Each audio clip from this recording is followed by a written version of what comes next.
Fala investidores, tudo bem com vocês? Sejam bem-vindos ao canal NetInvest e hoje iremos comentar sobre os dividendos da semana das empresas que possuem a Datacom do dia 9 até o dia 13 de agosto. Então, as empresas que iremos mencionar e comentar um pouco sobre elas possuem a Datacom para esta semana, para que dessa forma, quem investe nessas empresas ou pretende aumentar as posições terá direito a receber os dividendos em um curto período de tempo e, consequentemente, já irá receber uma nova massa de recursos para reinvestir novamente. Antes de começar esse vídeo, já peço a sua inscrição aqui no canal para acompanhar todos os vídeos diários que eu posto e bem como a minha trajetória pessoal nos investimentos. Bem, e bora lá, a primeira empresa é a AS Brasil, com código em bolsa ASB3, e nos últimos 4 anos, a AS Brasil tem um yield médio aí de 6%. Mas historicamente, desde 2006, a AS Brasil paga bons dividendos aos seus acionistas. Então, hoje a AS Brasil está cotada próxima das mínimas. As geradoras, em geral, têm sofrido um pouco devido a essa crise que estamos passando. A companhia está com dividend yield baixo porque houve a troca do ticker da ação, uma TIET11 para uma ASB3.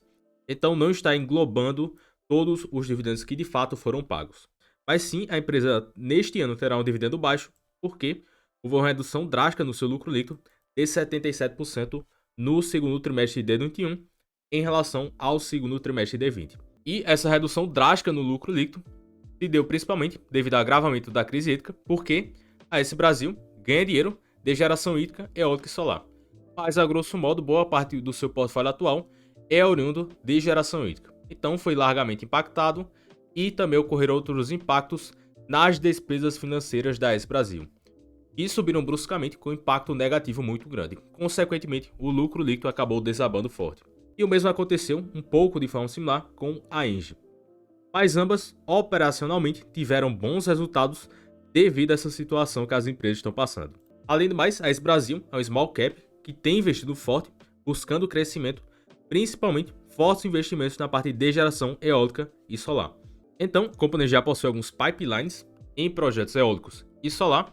Estão prevendo aqui 1.5 GW, principalmente aqui 75% para geração eólica e os outros 25% para geração solar. Além do mais, a companhia está tocando alguns projetos eólicos no momento e representam, após a conclusão, 16% da capacidade instalada total. Então já estamos vendo que no futuro a geração hídrica não será tão relevante no seu portfólio. E um ponto positivo da AS Brasil e também da Engie, ambas operacionalmente foram muito bens. A AS Brasil gerou quase 300 milhões de geração de caixa operacional em um único trimestre. Então, se anualizarmos isso, vezes 4, temos uma geração de caixa operacional em torno aí de 1,2 bilhão. E hoje a empresa tem 5 bi de valor do mercado em bolsa. Então, algo para ficar alerta, porque a AS Brasil está um pouco descontada em relação aos seus pares, CESP e Engie, olhando por essa ótica. Porque, se observarmos o lucro líquido trimestral, vamos acabar distorcendo muito devido a esses impactos não recorrentes nos seus resultados. Então, sobre o anúncio de dividendos, aqui é a AS Brasil, data com 9 de agosto, data de pagamento 22 de setembro, dividendo bem baixo, bem abaixo do esperado, 6 centavos por ação, yield de 0,44% nas cotações atuais. Em geral, a AS Brasil pagava 20 centavos, 25 centavos de dividendos por trimestre. Então, na normalidade, quando a companhia não tiver esses impactos da crise hídrica e esses efeitos não recorrentes que ela teve nos seus resultados, naturalmente os resultados irão crescer, além dos investimentos que a AS Brasil tem realizado no momento e mais investimentos para o futuro. Então a tendência é que os resultados e os dividendos cresçam ao longo do tempo. Então sigo firme mantendo a posição e pretendo aumentar mais e mais. Dividend yield, consenso do mercado, estão reduzindo um pouco para 2021 para 6,1% e para 2022 o mercado já prevê a normalidade nos resultados, com crescimento de lucros e crescimento dos dividendos. E a segunda empresa que também anunciou dividendos, a Tegma, que atua na parte de gestão logística, tem um yield médio de 3% nos últimos 10 anos, em alguns anos deixou de pagar. Perceba que é uma companhia que tem resultados bem voláteis, então para a estratégia previdenciária, para quem busca renda recorrente, não é uma empresa para esse sentido. Olhando aí historicamente, a empresa sempre pagou dividendos, mas em alguns anos, a companhia basicamente ficou 2, 3 anos sem pagar nenhum dividendo. Então a Tegma anunciou aqui dividendos e JCP, data com 9 de agosto, data de pagamento 19 de agosto, valor 25 centavos de dividendos e 8 centavos de JCP. Então, ao todo, cerca de 1,6% de yield, juntando aí dividendo e JCP. Terceira empresa que está dando o que falar no momento, BB Seguridade, com código bolsa BBSE3. Historicamente, a BBSE sempre pagou bons dividendos, 6,7% de yield nos últimos 8 anos, desde o seu IPO. Tem resultados consistentes ao longo do tempo, e essa parte em verde são os dividendos. Então nunca deixou de pagar dividendos. Então a BB Seguridade, que historicamente lucrava 1 bilhão por trimestre, teve uma redução aqui, em torno de 20 a 25% do seu lucro líquido, com redução para 754 milhões de lucro líquido. Com diversos impactos negativos, a empresa ainda conseguiu lucrar 754 milhões. E o pessoal falando que a BB Seguridade é uma IRB da vida, sendo que a empresa teve um resultado operacional muito bom e lucros ainda consistentes. E a BB Seguridade ainda teve um bom lucro devido a grandes impactos negativos nos seus resultados. Então, como observamos aqui, a BB Seguridade é uma holding que detém participação em diversas empresas de seguridade, previdência, capitalização dental e na BB Corretora. Então, dessa forma, os resultados das participações no semestral, uma redução de 6,6%. Percebemos aqui a Brasil Seg, uma redução de 18,8%. Brasil Prev, da parte de Previdência, 30,3%. Isso se deu principalmente devido à alta sinistralidade na parte de seguros de vida.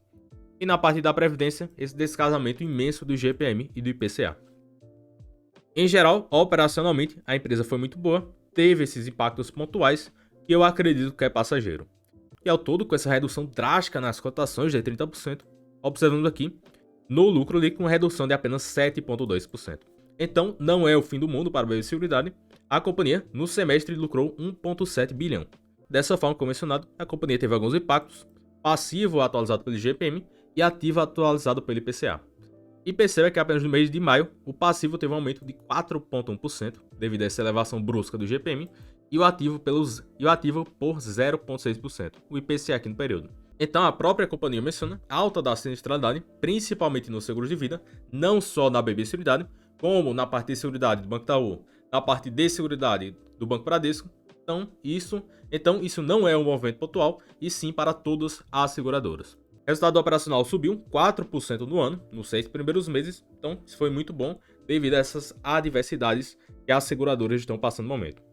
Resultado financeiro também impactado devido à Selic média menor no período, mas a tendência é que com Selic a 7%, 7,5% ou mais, é esperado que o resultado financeiro das seguradoras, em geral, acabe melhorando. Então, como historicamente 15, 20% do lucro líquido da BB Seguridade era oriundo do resultado financeiro, a tendência é que o resultado financeiro aumente e acabe aumentando o lucro líquido da BB Seguridade. Dessa forma, só para termos noção desse descasamento do IGPM e do IPCA e também os impactos da pandemia, percebemos aqui, juntando no semestre, um impacto de 828 milhões no ano. Então, operacionalmente, a seguradora foi muito boa e teve alguns impactos que, entre aspas, não é culpa da seguradora. Esse descasamento do IGPM e também a alta da sinistralidade, principalmente em seguros de vida. Se não, caso contrário, a BB Seguridade teria reportado um bom resultado. Além do mais, segundo palavras dos próprios executivos que mencionaram na teleconferência dos resultados, eles pretendem normalizar os dividendos para o segundo semestre de 2021, que serão pagos em fevereiro de 2022, ou também para 2022, eles já estão prevendo a normalidade dos resultados com a sinistralidade ok e bem como nos pagamentos de dividendos. Eles estimam que não há necessidade de ocorrer um novo aporte na Brasil Prev. Consequentemente, caso isso aqui não ocorra, a sinistralidade volte à normalidade, esse descasamento do IGPM e do IPCA não continue dessas formas, como já estão sendo previstos pelo mercado, mas nada é garantido. Então, sobre essas circunstâncias, a tendência é que seus resultados voltem à normalidade ou até mesmo cresçam devido a esses bons resultados operacionais que têm reportado e bem como resultados expressivos, consequentemente bons dividendos para os próximos anos. Então, sobre o dividendo anunciado da BB Seguridade, já era esperado, dividendo data com 11 de agosto, data de pagamento 23 de agosto, valor 52 centavos líquido, dividend yield líquido 2,44%. E qual é o consenso do mercado? Um PL em torno de 9 a 10 vezes, o PL atual é de 11,3 e na média foi cotado a 14 vezes lucro. Dividend yield projetado, o mercado está estimando a normalidade para 2022, com um yield projetado de 8,7%. E de fato, nessas cotações defasadas de 20, 21, 22 reais, caso o payout da BB Seguridade aumente, ela tem condições de claramente pagar um yield aí de mais de 8% para quem estiver comprando nas cotações atuais. Lembrando que nada mencionado neste vídeo é recomendação de compra ou de venda. Quarta empresa, Banco Itaú, ITUB 4 ou ITUB 3, e o de médio, nos últimos 10 anos, de 3,9%. Então, os bancos fizeram história novamente. Lucro trimestral dos grandes bancos é o maior da história, chegando a 23,1 bi. Aqui estamos considerando a soma dos lucros do Bradesco Itaú, Banco Brasil e do Banco Santander no segundo trimestre de 2021. E quando observamos aqui o lucro trimestral dos 4 maiores bancos, reportaram lucros superiores ao ano de 2019, onde em 2019 os bancos estavam aí surfando, cotados bem caros, por múltiplos bem caros, e hoje que os bancos estão reportando bons resultados trimestrais, desde o quarto tri de 20, o mercado parece que esqueceu dos bancos e vários deles estão a preços muito interessantes, principalmente Banco Brasil, Banco Bradesco, Banco Santander e Banco Banrisul. Em particular, eu não acho que o Banco Itaú está tão barato assim. E o Banco Itaú anunciou aqui JCP, valor bem baixo, 10 centavos por ação. Data com 13 de agosto, data de pagamento 26 de agosto, yield de menos de 0,4%. E percebe que o dividend yield da ITUB 3 é maior do que a ITUB 4, porque a ação ONPN recebe o mesmo dividendo, aqui de 10 centavos, e a ITUB 3 é mais barato que a ITUB 4. Então faz mais sentido comprar ITUB 3 do que comprar ITUB 4. Lembrando que não é recomendação de compra ou de venda. Em particular, eu compro ITUB 3, recebe o mesmo dividendo, é mais barato do que ITUB 4, consequentemente eu consigo comprar um número maior de ações ordinárias ao invés de ações preferenciais ITUB 4. E dessa forma eu irei receber um dividendo maior, já que o dividendo é pago em função da quantidade de ações possuídas. E qual é o consenso mercado? Estão projetando aqui um PL de 12 para 2021 e um PL de 6 e um PL de 10,6 para 2022. E o PL atual do ITUB 4 é de 10,9, historicamente foi cotado a quase 11 vezes lucro. Então não há tanta margem de segurança assim, com essas projeções de lucros segundo o consenso mercado, e em relação ao dividend yield, 3,7% e de 7,5% para 2022. Mas qual é a cereja do bolo aí? Essa cisão da XP e do Banco Itaú, consequentemente, e historicamente, quando ocorrem essas cisões, de fato ocorre um destravamento de valor, e a XP, como estamos vendo, está reportando resultados trimestrais históricos e resultados crescentes ao longo do tempo. Então, como a XP é cotada a múltiplos bem elevados e representa uma parcela pequena dos lucros do Banco Itaú, acaba destravando todo esse valor. Dessa forma, a tendência é que no futuro essas BDRs da XP acabem se valorizando, principalmente se a XP continuar reportando lucros crescentes ao longo do tempo. Consequentemente, o mercado acaba precificando mais as ações do Banco Itaú devido a esse destravamento de valor que irá acontecer muito em breve. Então, comentamos aí brevemente sobre 4 empresas. Comente aí abaixo qual dessas empresas você tem carteira: BB Seguridade, AS Brasil, Tegma e Banco Itaú. Em particular, eu tenho a BB Seguridade, AS Brasil e ITUB 3 em carteira. Se você gostou desse vídeo, já deixe o seu gostei e se inscreva no canal para acompanhar mais vídeos diários sobre investimentos. Então até o próximo vídeo e forte abraço!